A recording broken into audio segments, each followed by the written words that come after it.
press the bell icon on the YouTube app and never miss another update. बच्चों, अब हम देखेंगे निबंध लेखन, जिसे हम इंग्लिश में एस्से राइटिंग कहते हैं। बहुत सारे बच्चों को एस्से राइटिंग लिखना बहुत आसान है, क्योंकि उसमें सभी जो इस विषय से संबंधित सभी विषयों को हम प्रस्तुत कर सकते हैं। बच्चों, निबंध लिखना ये कला होती है। बच्चों, ये एक ऐसी कला है जो सभी जिस विषय से संबंधित सभी एक विषय को हम क्या करते हैं, एक में बांध देते हैं। तो इसके लिए एक सोच होना चाहिए, कैसी कला रहना चाहिए। निबंध लेखन क्या है? निबंध का मतलब है भली प्रकार से बांधा हुआ। तो बहुत अच्छी तरह से हम विचारों को व्यक्त करते हैं निबंध में। हम क्या करते हैं, अपने विचारों को वहाँ पर प्रस्तुत करते हैं। तो ये कला है बच्चों, सबकी एक सोच होती है, सबकी एक योजना होती है, उसको हम क्या करते हैं, उस निबंध में बांधते हैं। बच्चों, तो निबंध लेखन में बहुत अच्छी तरह से हम कैसे लिख सकते हैं, हम निबंध को क्या कर सकते हैं, गद्य के एक प्रारूप होता है। तो हम इस विषय में निबंध के विषय में ये सोचना चाहिए कि हम एक सकारात्मक विषय को उसमें चुनना चाहिए। सकारात्मक विषय यानी हमें जो पता है उस विषय को चुनना चाहिए। 3-4 ऑप्शन रहते हैं निबंध में, जो हमें पता रहता है, जिस निबंध के बारे में हमें ज़्यादातर विषय मालूम होता है, उस विषय को हम चुनना चाहिए, ऑप्शन रहते हैं। तो बच्चों, तो निबंध लिखने के लिए हमें क्या स्किल रहना चाहिए? जो स्किल है लिसनिंग स्किल रहनी चाहिए। जो हम आसपास के विषयों को हम सुनते हैं, टीवी में जो देखते हैं, संचार माध्यम यानी मोबाइल में बहुत सारे विषय आपको मिल जाएंगे। वहाँ से हम बहुत सारे विषयों को हम देख सकते हैं। और कई निबंध अपने पाठ्य पुस्तकों से ही आते हैं। बच्चों, हम पाठ्य पुस्तक से ही स्वामी विवेकानंद हो, इंटरनेट की क्रांति के बारे में, इंटरनेट के बारे में, पर्यावरण के बारे में, ये सब अपने टेक्स्ट बुक में ही हमें विषय मिलते हैं। वो और हमें जो भी विषय मालूम है सभी मिलाकर हम क्या करते हैं, एक निबंध को लिखते हैं। निबंध लिखना आसान है, क्योंकि निबंध में हर एक प्रकार के जो भी उस विषय से संबंधित सभी विषयों को हम लिख सकते हैं। उससे कोई रिस्ट्रिक्शन नहीं है, यही लिखना है वही लिखना है, ये नहीं है, रिस्ट्रिक्शन नहीं है। इसमें आसानी से हम लिख सकते हैं। बच्चों, तो हमें पर्याप्त जानकारी इकट्ठी करनी है, इंफॉर्मेशन कलेक्ट करना है। किसके द्वारा? पुस्तकों के द्वारा, सोशल मीडिया के द्वारा, जो हम टेक्स्ट बुक में आपको आसानी से मिल जाएंगे, आपके मोबाइल्स में, पुराने टेक्स्ट बुक में आपके जो पढ़ते रहते हैं, वो टेक्स्ट बुक के द्वारा हम विषय को इकट्ठा करना ज़रूरी है। क्रमबद्ध ढंग से हम विचारों को प्रकट करना है। बच्चों, क्रमबद्ध तरीके से हम क्या करना है, विषय को क्या करना है, वहाँ पर लिखना है। भाषा सरल रहना चाहिए और प्रभावशाली और स्पष्ट होनी चाहिए। और बच्चों, चौथा पॉइंट है, निबंध का आरंभ किसी सूक्ति, कथन अथवा कविता के पंक्ति से करनी चाहिए। तो हम अपना एक निबंध स्टार्ट करते समय, प्रस्तावना यानी इंट्रोडक्शन के समय क्या करना है, कोई काव्य पंक्ति का और सूक्ति का या कथन का उपयोग कर सकते हैं। और वर्तनी शुद्धि होनी चाहिए, वर्तनी या लिखावट शुद्ध होना चाहिए। बहुत आसानी से, बहुत सुंदर ढंग से हम क्या करना है, प्रस्तुत करना है। शब्द सीमा का ध्यान रखना चाहिए। देखिए, हमारे स्टेट बोर्ड में 15 या 20 वाक्यों में लिखना है। 2 पेजेस, एक फ्रंट और बैक पेज लिख सकते हैं, वही ज़्यादा हो जाएगा। तो शुद्ध सीमा, शब्द की सीमा का ध्यान हम रखना चाहिए। बच्चों, विराम चिन्ह उचित प्रयोग करना चाहिए। विराम चिन्हों का प्रयोग करना चाहिए, जहाँ पर फुल स्टॉप रहता है, जहाँ पर आश्चर्यसूचक चिन्ह रहता है, जहाँ पर कॉमा, विराम, अल्प विराम का एक उपयोग भी ठीक तरह से करना चाहिए। बच्चों, और विषय से संबंधित सभी पक्षों पर चर्चा करनी चाहिए। जहाँ पर हम देख सकते हैं, वहाँ पर सभी पक्षों का मतलब लाभ और हानि के बारे में, और उसके पक्ष और विपक्ष के बारे में हम लिख सकते हैं। इस प्रकार हम निबंध को लिख सकते हैं बच्चों। आइए मैं एक प्रारूप देखती हूँ, एक निबंध का प्रारूप फॉर्मेट कैसे होता है बच्चों। देखिए बच्चों, निबंध का फॉर्मेट इस तरह रहता है, एक विषय रहता है, उसमें 3 भाग होते हैं। प्रस्तावना होता है पहला भाग, प्रस्तावना इंट्रोडक्शन होता है, आरंभ, आपने देखा होगा। एक निबंध का आरंभ करना है कोई सूक्ति के द्वारा, तो वो क्या होता है, इंट्रोडक्शन होता है। स्टार्टिंग पॉइंट रहता है, 3-4 लाइन हम लिख सकते हैं।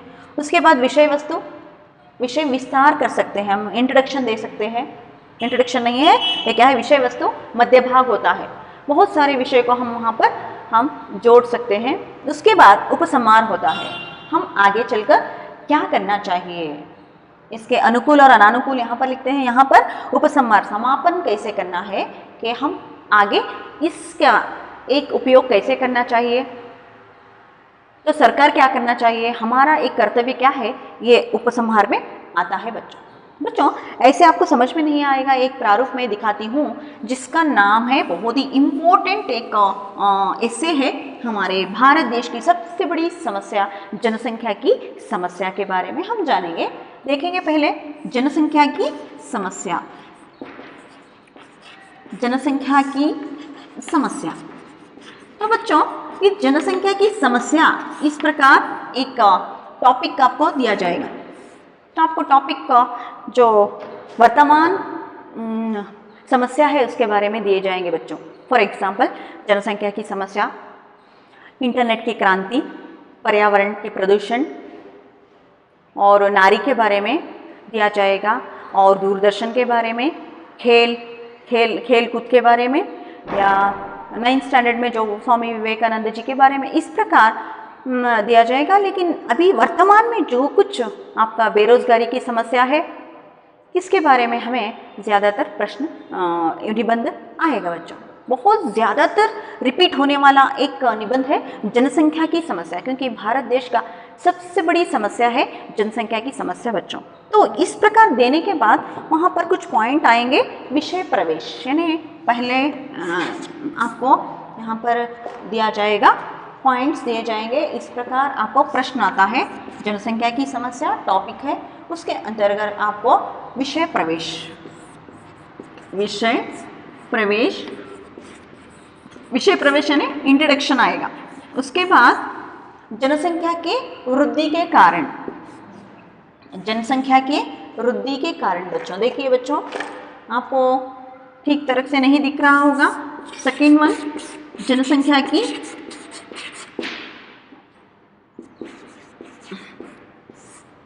जनसंख्या में वृद्धि के कारण, वृद्धि के क्या कारण है, और थर्ड पॉइंट आएगा आपको परिणाम क्या है, इसके जनसंख्या से क्या परिणाम होगा, और परिणाम, और उसके बाद उपचार, परिणाम या उपचार क्या करना है।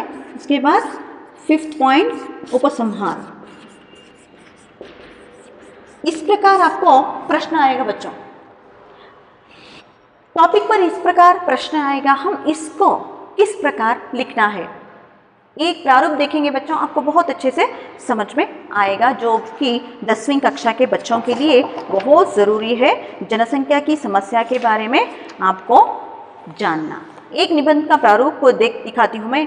विषय प्रवेश बच्चों, विषय प्रवेश कैसे लिखना है। पहला एक क्या है, एक पॉइंट है विषय प्रवेश। इसको लिखने के बाद हम कैसे स्टार्ट करना है। देखिए, जनसंख्या की समस्या एक सामान्य रूप में विश्व की समस्या है। देखिए स्टार्टिंग कैसे किया है, एक विश्व की समस्या है। प्रति 3 सेकंड में 2 बालक जन्म लेते हैं, और परंतु भारत में ये समस्या विकट रूप ले चुकी है। भारत क्षेत्रफल की दृष्टि से विश्व में 7वां स्थान है, लेकिन जनसंख्या में दूसरा स्थान है।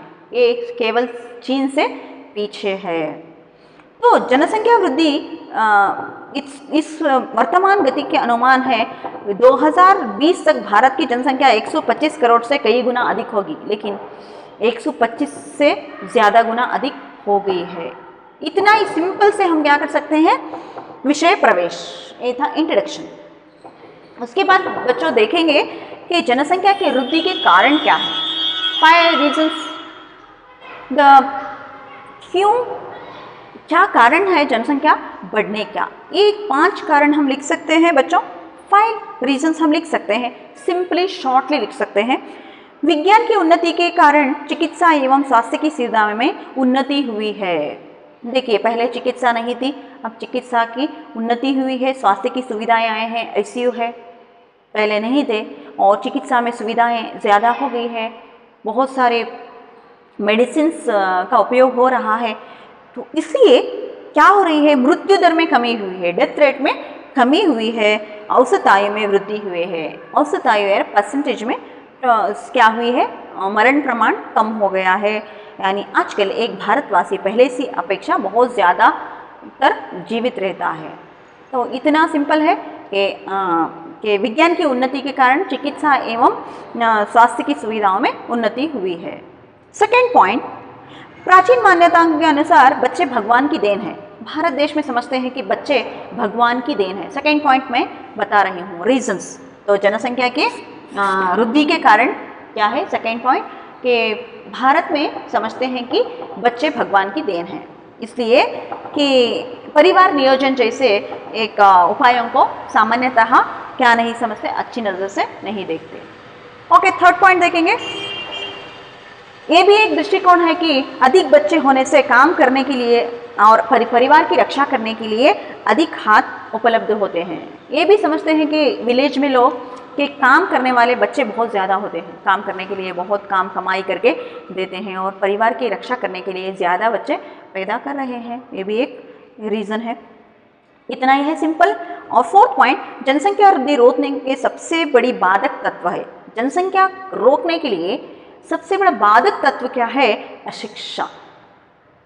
अशिक्षित लोगों को इस बात का ज्ञान नहीं है कि छोटे परिवार के क्या फ़ायदे होते हैं। अशिक्षित लोग हैं बहुत सारे, हम कहते हैं भारत बढ़ रहा है, लेकिन बहुत सारे सिटीज़ में गांव से दूर क्या रहते हैं, स्कूल रहते हैं, बच्चों को शिक्षा नहीं मिल पा रही है, वहाँ लोग अशिक्षित हो जाते हैं। अशिक्षित लोगों को इस बात का पता नहीं है कि ज़्यादा बच्चे होने से क्या असुविधा होती है, क्या हानि होती है।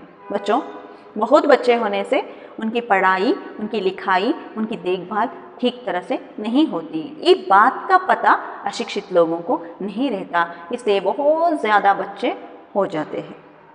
तो फिफ्थ पॉइंट बच्चों, जनसंख्या को नियंत्रण करने के लिए सरकार द्वारा किए जाने वाले उपायों का असफल होने का कारण यह है कि परिवार नियोजन अपनाने वाला वह वर्ग जिसके कम बच्चे होते हैं। जो परिवार नियोजन है उसको अपनाते हैं सिर्फ एजुकेटेड लोग, जो ज़्यादा बच्चे होते हैं वो परिवार नियोजन नहीं करते। इसका मतलब है परिवार नियोजन को भारत देश में विशेष उत्साह नहीं दिखाते। परिवार नियोजन को मतलब छोटा परिवार करने के लिए ज़्यादा उत्साहित नहीं है हमारे लोग। ये 5 पॉइंट्स आप लिख सकते हैं जनसंख्या के वृद्धि के कारण। एक है, बहुत सिंपली शॉर्टली मैं बताती हूँ, विज्ञान की उन्नति के कारण चिकित्सा एवं स्वास्थ्य की सुविधाओं में उन्नति हुई है। प्राचीन मान्यताओं के अनुसार बच्चे भगवान की देन है। थर्ड वन है कि अधिक बच्चे होने से काम करने और परिवार की रक्षा करने के लिए अधिक हाथ उपलब्ध होते हैं। जनसंख्या वृद्धि को रोकने के लिए सबसे बड़ा बाधक तत्व है हमारे देश में अशिक्षा और परिवार नियोजन जैसे सदृश उपचारों को अपनाते नहीं है। एक 5 पॉइंट हम जनसंख्या के वृद्धि के कारण में लिख सकते हैं बच्चों, बहुत सिंपल है। उसके बाद हम देखेंगे परिणाम। तो जनसंख्या की वृद्धि हो रही है भारत में बहुत फास्ट, तो इसके परिणाम क्या हो रहा है हमारे देश में, इसके क्या दुष्परिणाम है देखेंगे बच्चों, बहुत दुष्परिणाम है। देखेंगे क्या क्या है कि जनसंख्या विस्फोट के दुष्परिणाम कई रूपों में दिखाई देते हैं। बहुत रूपों में हम इसके दुष्परिणाम देख रहे हैं भारत देश में। बच्चों, जनसंख्या के विस्फोट के कारण देश की प्रगति कुंठित हो रही है, देश की प्रगति नहीं हो रही है, क्योंकि कितने ही महत्वाकांक्षी कार्यक्रम बनाए जाए वे अपेक्षित परिणाम नहीं दे पा रहे हैं। कितने अच्छे प्रधानमंत्री आते हैं, कितने अच्छे लोग आते हैं, काम करते हैं, लेकिन फिर भी अपेक्षित परिणाम नहीं दे पा रहे हैं। क्योंकि जनसंख्या ज़्यादा है। और पिछले 12 पंचवार्षिक योजनाएं भी अधिक जनसंख्या के कारण बौनी साबित हुई है। हमारे देश में पंचवार्षिक योजनाएं बनाते हैं, 12 पंचवार्षिक योजनाएं हुई है, लेकिन वो भी बौनी साबित, क्योंकि देश को आगे बढ़ाने के लिए, देश की एक प्रगति के लिए क्या करते हैं, पंचवार्षिक योजनाएं बनाते हैं, लेकिन उस योजना भी बौनी साबित हुई है, अच्छे परिणाम नहीं दे पा रही है। कितनी भी सुनियोजित एवं सुविचारित योजना बनाई जाए वह कारगर नहीं होती। भारत के देश में कितनी भी सुनियोजित सुविचारित योजना बनाएंगे तो भी वो कारगर नहीं हो पा रही है, क्योंकि जब तक योजना की अवधि पूरी होती है तब तक जनसंख्या अधिक हो जाती है। योजना की अवधि होते होते, देखिए कोई निरुद्योग समस्या है तो इतने लोगों को, इतने लाख लोगों को उद्योग देना है, तब तक और लोग आकर खड़े हो जाते हैं उद्योग के लिए। इस तरह कोई भी एक समस्या पूर्ण तरह से हल नहीं हो रही है।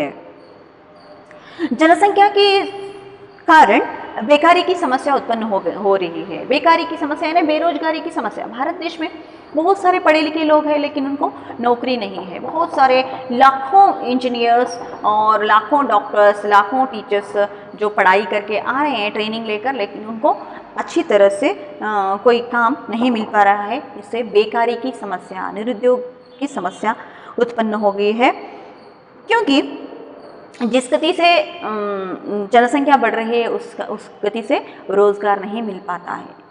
जैसे जनसंख्या बढ़ रही है उस प्रकार बच्चों उद्योग का एक सृष्टि नहीं हो सकती है। इसलिए बच्चों भारत देश में क्या करना है, अपना ओन बिजनेस करना है, वो बहुत अच्छा है। सिर्फ सरकारी नौकरी के लिए हम सोचना नहीं है, उसके साथ नहीं मिलेगा तो हम क्या करना है, और बिजनेस भी कर सकते हैं, क्योंकि भगवान ने हमें बहुत समझदारी दी है। नौकरियों की संख्या सीमित रहती है, अतः हमारे अनेक युवक युवतियां बेरोजगार बने रहते हैं। नौकरियों की संख्या बहुत कम है तो बहुत युवक युवतियां भारत देश में बेरोजगार बनकर घूम रहे हैं। तो जनसंख्या की वृद्धि के कारण और कौन कौन से दुष्परिणाम है देखेंगे बच्चों। जनसंख्या की वृद्धि के कारण अपराधों में वृद्धि हुई है। अपराध बहुत है। देखिए बहुत बड़े बड़े एक सिटीज़ में जो जैसे दिल्ली, बेंगलुरु, कलकत्ता, मुंबई में बहुत ज़्यादातर क्या है, अपराधों में वृद्धि हो रही है, अपराध हो रहे हैं, चोरियां हो रही है। और लोग क्या करते हैं, चोरियां कर रहे हैं, काम नहीं है तो ये तो गलत है, लेकिन अपराध हो रहे हैं। पर्यावरण प्रदूषण की समस्या उत्पन्न हो रही है। बहुत सारा पर्यावरण प्रदूषण हो रहा है, क्योंकि वनों की कटाई कर रहे हैं, वहाँ पर सिटीज़ बना रहे हैं, घर बना रहे हैं, लेकिन हमें अच्छी सांस लेने के लिए अच्छी एक हवा नहीं है, इससे पर्यावरण प्रदूषण उत्पन्न हो गई है। पर्यावरण प्रदूषण के फलस्वरूप बीमारियां फैलती है। तो पर्यावरण प्रदूषण होता है, उसके बाद क्या होते हैं, एनवायरनमेंट पोल्यूशन होता है, उसके बाद बीमारियां फैलती है। जो अच्छे हवा नहीं ले पाते तो बीमारियां अधिक होती है और समाज को स्वस्थ रखने की समस्या उत्पन्न हो जाती है। वस्तुओं के मूल्य में वृद्धि होती है। देखिए वस्तुओं के मूल्य में वृद्धि हो रही है, पेट्रोल का, डीजल का, चावल, दाल, ये सब चीज़ों में बहुत वृद्धि, मूल्य में वृद्धि हो रही है, क्योंकि जनसंख्या की समस्या। तो उत्पादन तुलना में जब किसी वस्तु की मांग अधिक हो तो उस वस्तु का मूल्य में वृद्धि हो जाती है। देखिए बच्चों, एक उत्पादन कम है, उसका एक क्या है, मांग अधिक है, वांट ज़्यादा है, लेकिन वहाँ पर उस वस्तु की कमी है, तब उसका मूल्य वृद्धि हो जाती है। पेट्रोल नहीं है तो पेट्रोल बाहर से मंगवाना है, तब क्या होता है, हमारा मूल्य में वृद्धि हो जाती है। इस प्रकार कुछ एग्जाम्पल मैंने दिया। जनसंख्या की वृद्धि के कारण दिन प्रतिदिन महंगाई बढ़ रही है, एक्सपेंसिव। तो महंगाई क्या है, बढ़ रही है, बहुत पैसा ज़्यादा हो रहा है, कुछ वस्तुओं का मूल्य बढ़ रहा है। इस प्रकार बहुत सारे एक परिणाम हमने देखा बच्चों। तो इसको इस प्रकार आप समझ सकते हैं कि दुष्परिणाम किस प्रकार से हैं, कि दुष्परिणाम देश की प्रगति कुंठित हो रही है और 12 पंचवार्षिक योजनाएं भी बौनी साबित हुई है और जनसंख्या की वृद्धि के कारण बेकारी की समस्या उत्पन्न हो गई है और नौकरियों की संख्या सीमित रहती है। भारत देश में बहुत सारे लोग बेरोजगार बने रहते हैं बच्चों। उसके बाद भारत में जनसंख्या के कारण अपराधों में वृद्धि हुई है, पर्यावरण प्रदूषण समस्या उत्पन्न हो गई है, और क्या हुई है कि वस्तुओं के मूल्य में वृद्धि हुई है, महंगाई बढ़ रही है। इस तरह आप पॉइंट बाय पॉइंट लिख सकते हैं बच्चों, बहुत आसान है। उसके बाद देखेंगे उपचार। उपचार का मतलब है क्या करना है हमें, उपचार, इसका उपचार क्या है। जनसंख्या रोकने के लिए हमें उपचार क्या करना है देखेंगे। हम सबका यह कर्तव्य है कि इस समस्या को निराकरण में पूरा योगदान दें। इसका निराकरण सिर्फ कोई एक व्यक्तिगत रूप से नहीं कर सकते, सिर्फ व्यक्तिगत और सभी लोग कि इस समस्या का निराकरण पूरा योगदान दे, सबका कर्तव्य है। भारत देश के सभी व्यक्ति को सोचना चाहिए कि हम जनसंख्या को कम करना चाहिए। व्यक्तिगत रूप में परिवार को छोटे से छोटा रखने का प्रयास करें, प्रयास यानी प्रयत्न। अपने एक परिवार को व्यक्तिगत रूप से छोटा रखना है, एक बेटी, एक बेटा या 2 बच्चे, सिर्फ 2 बच्चे, तो अपने परिवार को छोटा रखने का प्रयत्न करना चाहिए। और ये समझना चाहिए कि ज़्यादा बच्चों का पालन पोषण ठीक तरह से नहीं हो पाता है, और ये समझना है 3 पॉइंट्स है, इसको हम याद रखना है। इतना है कि इस समस्या का निराकरण में पूरा योगदान दें, और व्यक्तिगत रूप से परिवार को छोटा रखने का प्रयास करना चाहिए, और ये समझना चाहिए कि अधिक बच्चों का पालन पोषण अच्छी तरह नहीं हो पाता। ये हर एक नागरिक को, भारत के नागरिक को समझना चाहिए, तब अपना परिवार छोटा होगा। हर एक घर में 1 या 2 बच्चे होंगे, तब ऑटोमेटिकली जनसंख्या की समस्या कम होते आएगी। बहुत इजी नहीं है, बहुत आसानी से तो जनसंख्या की समस्या जिस प्रकार बढ़ रही है उस प्रकार से थोड़ा कमी आएगी। ये है उपचार। उपसंहार क्या है बच्चों? उपसंहार क्या है कि समापन है, समाप्ति। तो समाप्ति किस प्रकार लिखना है कि हम क्या करना चाहिए, सरकार को क्या करना चाहिए, ये होता है उपसंहार। भविष्य में हम क्या करना चाहिए इसको, जनसंख्या को रोकने के लिए। बच्चों, उपसंहार हमारे देश के विकास में जनसंख्या की वृद्धि एक बहुत ही बाधा बन गई है। जनसंख्या की समस्या हमारे देश की प्रगति में एक बाधा है। बाधा यानी अड़चन है। तो यातायात, शिक्षा, रोजगार आदि विविध क्षेत्रों में जनसंख्या की वृद्धि सिरदर्द बन गई है। यातायात समस्या, ट्रांसपोर्टेशन में मुश्किल है, बहुत एक्सीडेंट्स होते हैं, हम देखते हैं।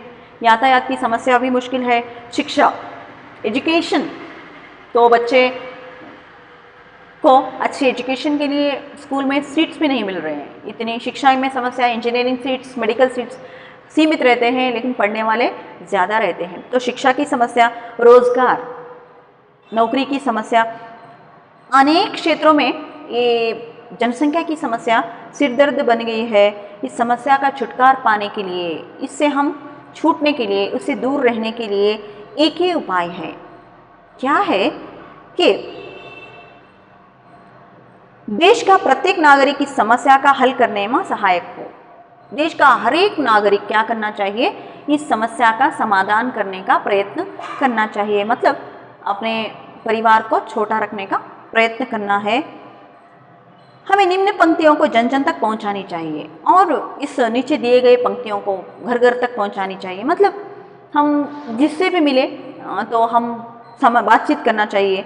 सुखमय जीवन का यह सार 2 बच्चों का हो परिवार। तो हम कहीं भी जाते हैं तो हम बातचीत में कहना चाहिए कि सुखमय जीवन है, हाँ करना चाहिए। अपने जीवन सुखमय होना है तो 2 बच्चों का परिवार होना चाहिए। अगर ज़्यादा बच्चे होंगे तो ठीक तरह से देखभाल नहीं होगा। इस तरह हम एक पंक्ति के द्वारा क्या कर सकते हैं, समाप्ति कर सकते हैं।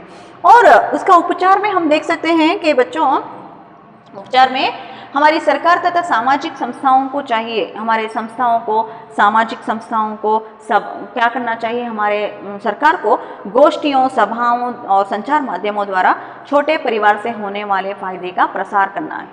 मतलब संचार माध्यम यानी सोशल मीडिया में, टीवी में क्या करना है, विज्ञापन देना है, यानी एडवर्टाइजमेंट देना है कि छोटे परिवार से होने वाले फायदों का एडवर्टाइजमेंट, विज्ञापन देना चाहिए। और नाटक के द्वारा क्या करना चाहिए, नाटक के द्वारा, टीवियों के द्वारा, सोशल मीडिया के द्वारा क्या करना चाहिए कि छोटे परिवार से होने वाले फ़ायदे का प्रचार करना है भारत देश सरकार को और सभाओं को, सामाजिक संस्थाओं को, और हर स्तर में किया जाए, जिस जनसंख्या नियंत्रण के जीवन का एक आवश्यक अंग मान लिया जाए, जिससे सभी में ये समझ में आना चाहिए कि किस जनसंख्या समस्या कम करने के लिए हमारा भी योगदान रहना चाहिए। ये हमारा जीवन का एक आवश्यक अंग है। अपने क्या करना चाहिए, अपने परिवार को छोटा रखने का एक आवश्यकता हमें है, हमारी जिम्मेदारी है, ये समझना चाहिए हर एक भारत का नागरिक। ये है उपचार में आएगा बच्चों। उपसंहार में ये है कि जनसंख्या की वृद्धि में एक बहुत बाधा बन गई है और जनसंख्या की समस्या हमें निम्न पंक्तियों को जन जन तक पहुंचानी चाहिए। सुखमय जीवन का ये सार, 2 बच्चों का हो परिवार। इतना था जनसंख्या की समस्या के बारे में बच्चों। बहुत शॉर्टली आप लिख सकते हैं। देखिए तो विषय प्रवेश, जनसंख्या में वृद्धि के कारण, परिणाम, उपचार, उपसंहार। आपको 4 अंक के लिए आएगा, 4 पॉइंट्स आएंगे, उसके संबंधित आपको क्या करना है, विषयों को लिखना है बच्चों। इतना था जनसंख्या की समस्या। तो समझ में आ गया होगा बच्चों। आप अपने एस्से को इसे चुनना है कि आपको उस विषय के बारे में बहुत अच्छी तरह से बहुत पॉइंट्स आना है और बहुत अच्छे से चुनिए, बहुत अच्छे से लिखिए।